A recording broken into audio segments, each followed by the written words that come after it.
One Oli here, and this is my review of Kinder, the third story of the 19th season of classic Doctor Who, starring Peter Davison as the Fifth Doctor. Kinder is also the 119th story overall. It's 4 parts long and is written by Christopher Bailey, not by Kate Bush as it was rumored back in the 80s. So the plot of Kinder is as follows. The Doctor arrives on the paradise planet of Diva Loca to find the colonial mission on the verge of collapse. Several of its members have vanished into the jungle without a trace, leaving the survivors suspicious and paranoid. The mystery deepens as it becomes clear that the planet's native inhabitants, the Kinder, possess hitherto unsuspected powers that challenge human understanding. Meanwhile, the Doctor's companion Teagan becomes possessed by the Mara, a force of pure evil that lives in dreams and preys on fear. And that is the plot of Kinder. Kinder is a story that I didn't really like when I first watched it a few years ago, but rewatching it now, I'm reading the themes of Kinder. I would say that my opinion has very much changed of Kinder, and because of these themes that I now know of Kinder, I think I definitely appreciate it a lot more than I did on the first watch. The production was quite good. I really like the sets of Diva Loca. It looked very primitive, very alien, and very savage, and I like how the Kinder gave off vibes I heard of those tribes around the world that so isolated that any stranger that crosses their territory they just kill on sight without any just without harm or just without any reason. I think that's what they kind of gave. That's the vibe they kind of gave off. That's what the men, anyways, because they obviously couldn't. They obviously weren't permitted to talk, or the women weren't allowed to talk. And kind of dome looked. The sets of the dome set looked very futuristic with a dash of modern, which was quite cool. Especially and the special effects were quite cool, especially in Tegan's dream as she was being tormented by the Mara through Dukkha, and it looked very intimidating, very menacing, and as if I kind of like the surreal horror aspect of it. Like you don't exactly know what's happening. Like it's very you can't tell what's happening, but it is quite scary to say the least. Yes, and obviously the Tegan's dream is basically set in like a black background of all these weird things happening, such as her coming across an old couple playing chess, and her meeting Dukkha, and Tegan seeing a double of herself who was basically her, and then she was trying to figure out which one is which and how they were literally just the same person. So it was very stressful for Miss Tegan Javanka, which I quite liked. Another special effect I thought was quite cool was when the Doctor and Todd were sharing that vision, and I think it was called the Circle of the Timekeeping Device, where they saw the Kinder.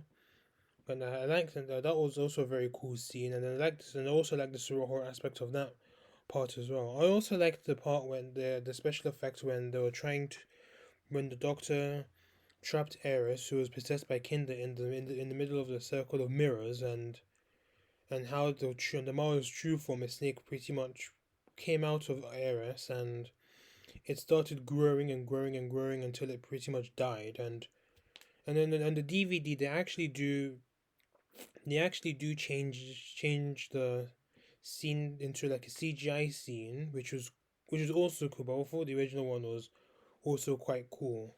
And you can actually access the CGI Samara in the special features of this DVD. And I think it's there in default in the season 19 collection box set. I'm not quite sure. But I thought it was quite cool to be fair. The script was pretty good, and the direction by Peter Grimrod was actually good as well. The plot of Kinder was also very well done, and Kinder actually does take inspiration from the works of an authoress named Ursula K. Le Guin, or I don't know how to pronounce her name, and her works are very much sci-fi, but it had like the basis of spirituality and stuff like that. And obviously, I think her works actually do become more popular thanks to James Cameron's Avatar movie back in when it was released in 2009. And I actually reading that, I actually do kind of realize that Kinder and Avatar do have similar plots in a way, because especially the fact that both works do actually have like a large machine that they use to like navigate through the jungle through the jungle to cause that machine was used to cause havoc for the natives there. For example, the total survivor scene, the TSS in Kinder, was used to try and navigate the jungle, and when Adric used it, he accidentally killed a few people. No, he didn't. No, he actually accidentally harmed some of the Kinder people. And in Avatar, I think And that giant machine, I haven't seen Avatar in a very long time, but I think they will definitely do Avatar at some point, thanks to this story.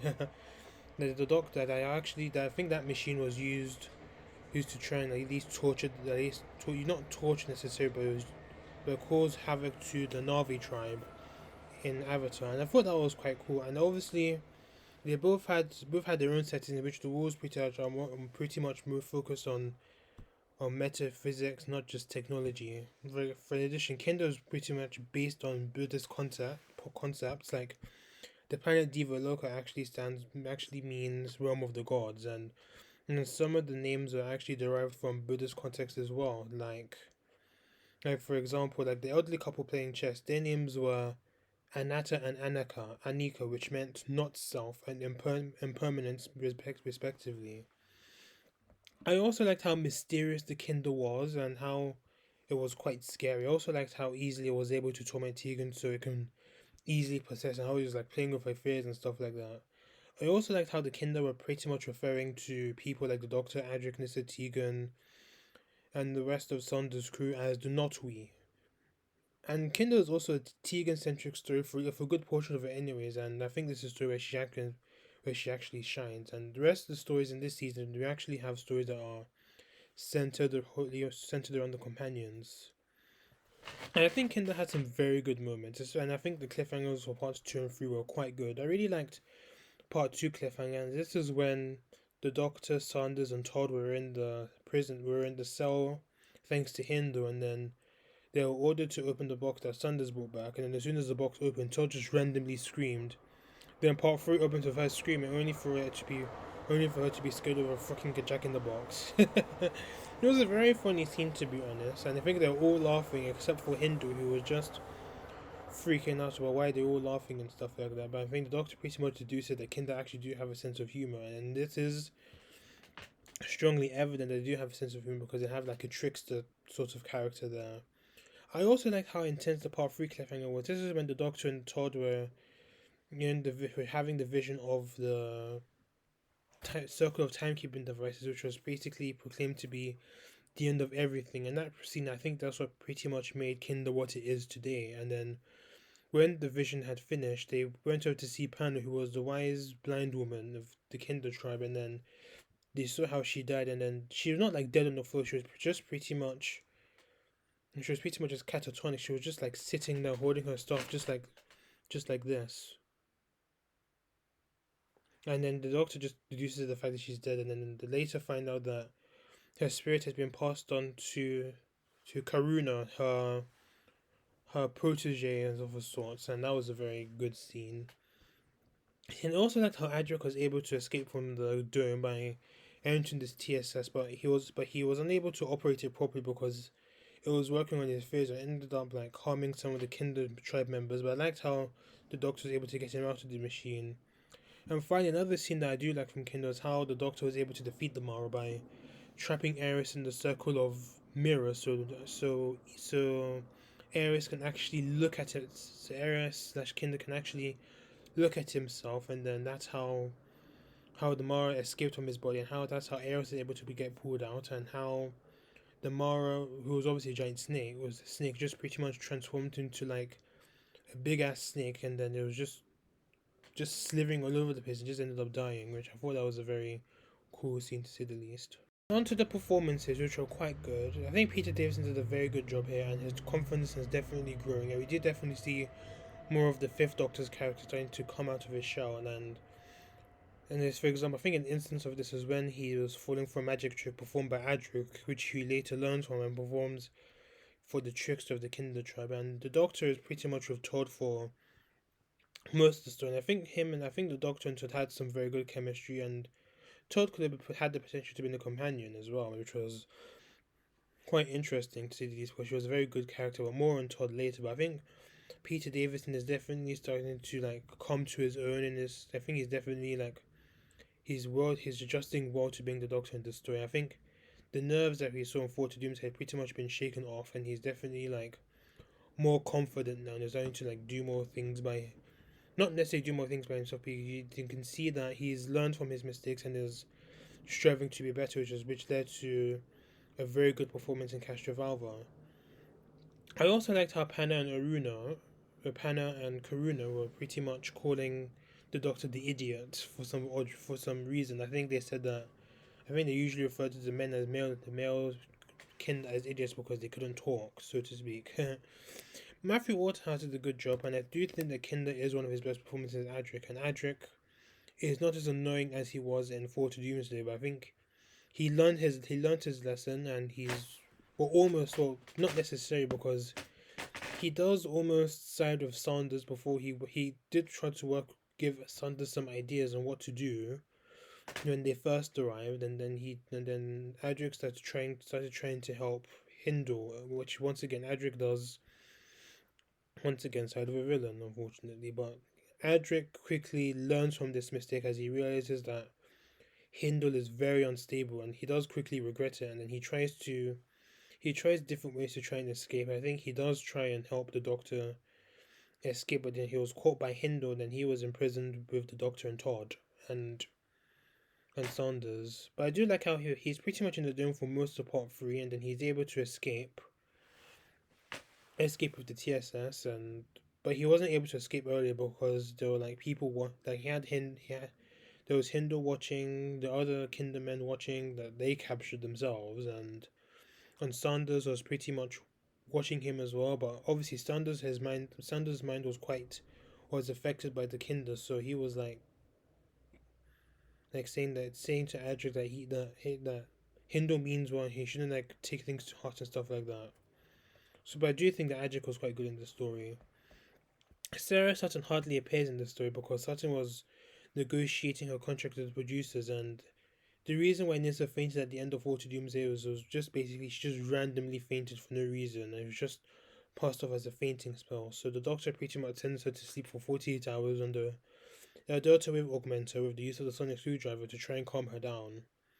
The next time we see Nyssa in this story is at the end when she's greeting the Doctor and Doctor Nyssa and the Doctor Adric and Teagan, and they just pretty much explain that nothing actually happened. And of course, Janet Fielding, she did a very good job as Teagan. I do think this is definitely one of her best performances as Teagan, considering the fact this is a very Teagan-centric story for at least a good chunk of Kinder.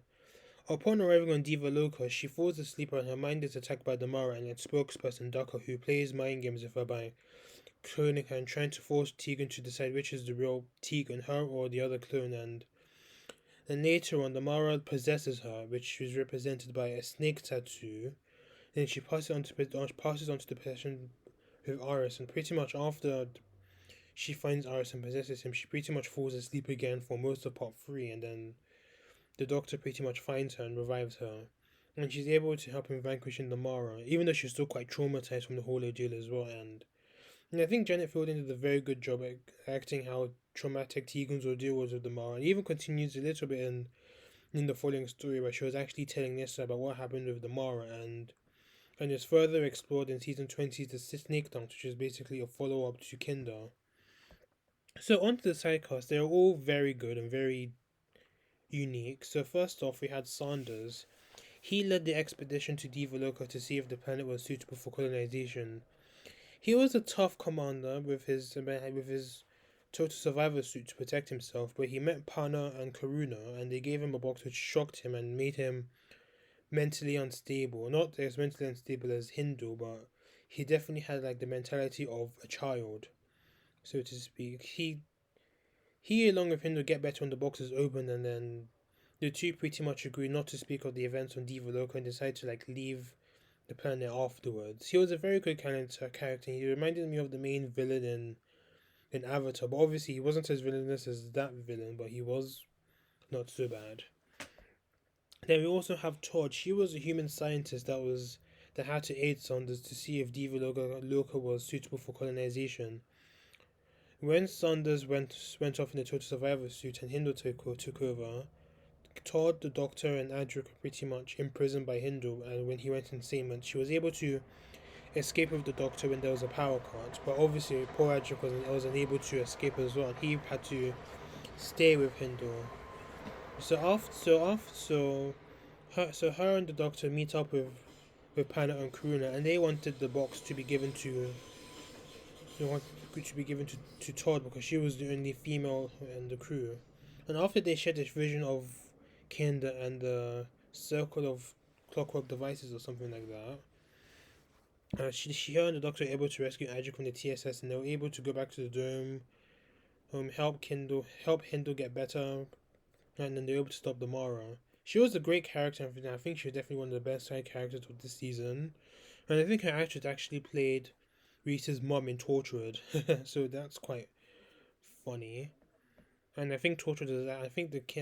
The Mara is actually mentioned in Torchwood in one of the early episodes, so that's a nice link between Doctor Who and Classic Who, and especially in behind the scenes and in front of the cameras.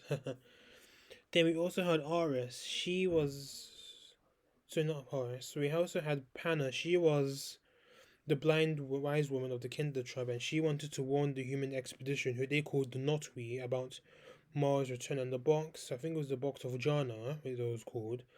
They wanted it to be delivered to Todd because she was the only female member of the expedition, and her. So when the Doctor and Todd met her, she gave them the vision of the Kinder and what was happening with the Mara and stuff like that, and she basically dies and passes on her spirit to Karuna. I really liked this character. I really liked Panna, and she was very wise, and I liked how wise she was and how sassy she was by calling the Doctor the idiot, which was quite funny. And funny enough, her name in Buddhism actually means wisdom, which makes sense because she's wise. Then we also had Aris. He was a member of the Kinder, and he was just like the other males of the Kinder tribe, and they pretty much they only communicated telepathically. And he was searching for his brother, who was one of the people that were abducted by the expedition members because the Kinder themselves were responsible for their own men disappearing. And so obviously the Mara wanted him because he was prophesied to be the man with a voice that the Mara pretty much had to follow. The Mara pretty much wanted to use that to manipulate certain events, and then Teagan was possessed by the Mara, and Teagan had to pass on the possession to R, so he can cause trouble for the Mara tribe. And he was a very good character, and obviously he's unharmed, aside from almost getting shot by Adric in the TSS suit. But then after the Mara escapes from his body, he's pretty much back to normal. So I thought he was a good character. And then we also have Karuna. She was one of the Kinder members, and she was a protege of a sorts to Panna, and she was able to sense people's feelings. She received Panna's spirit when she died, and she pretty much became like a younger version of Panna, minus not being blind. But I really liked her character, and her name actually means compassion in the Buddhist context, as I mentioned before, and she was one of the more empathic characters.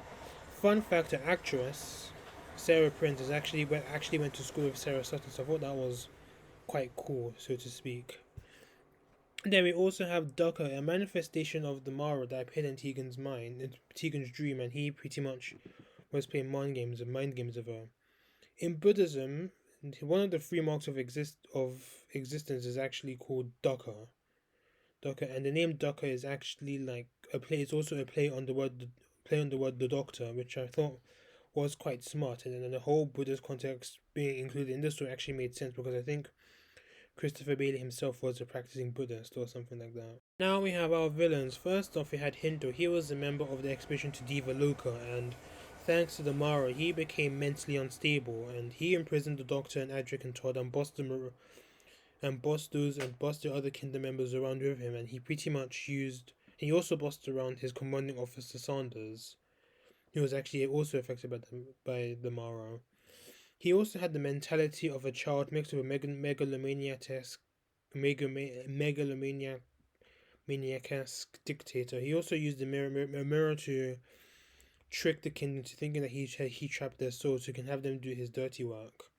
He wanted to destroy the dome and the surrounding areas because, for some odd reason, I can't really fully remember, but he wanted to blow up the dome, and he also thought that the cutout people that Sanders made were real, which distracted him for a bit.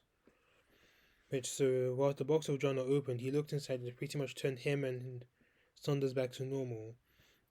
I thought Hindo was a very great villain, very shouty, and but I do think that Sammy Hindo did a very good job acting in Hindo. And also we had the Mara, a chaotic spirit taking form of a snake that would play mind games on their unsuspecting victims.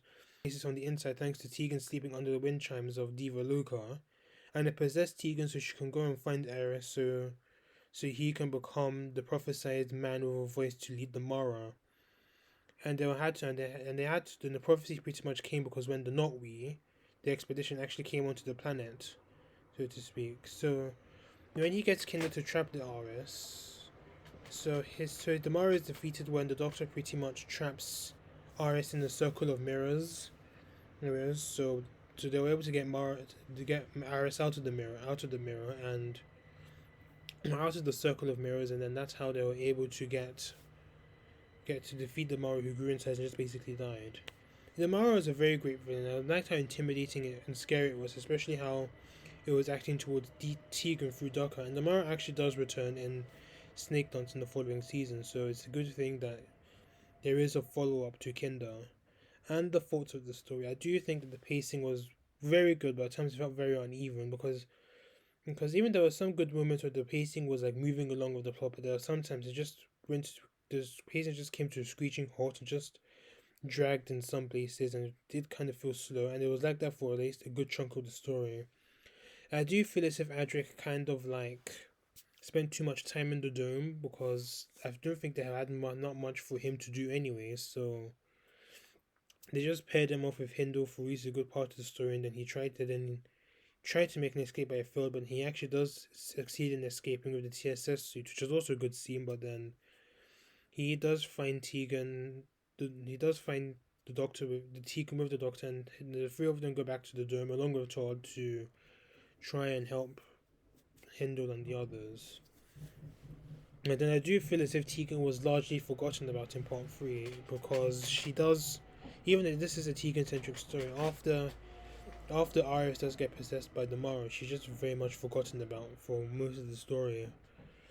And I do think that the explanation for it as to why Nyssa fainted was just weak. She just fainted. Even though Big Finish actually does cover why she fainted, but I think the writer could have at least put in the facts and continue the continuity from 4 to Doomsday, saying that Nyssa was still feeling quite weak after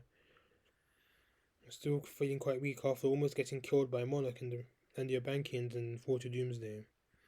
So to conclude, I think I think Kinder is a very good story that's very clever in its subtext and the overarching theme of the Buddhist concepts. If you didn't like Kinder at first watch, I would recommend rewatching it and having a read into some of the Buddhist contexts, like the three marks and the different meanings, the naming meaning of the character, because it does pretty much give Kinder like a very deeper understanding.